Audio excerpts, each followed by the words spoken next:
күн, қадірлі жерлестер, ауылдастар, бүгінгі баршамызға белгілі осына биылғы жылы Ұлы Отан соғысының жеңісіне 80 жыл толып отыр. Соған орай осына Тарлау ауылдық округінің майдангерлер ұрпақтары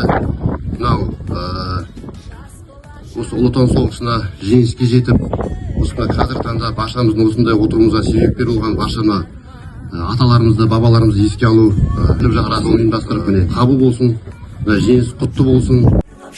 Бүкіл әлем жеңісті, жеңіс, тіршіліктің жүрегі.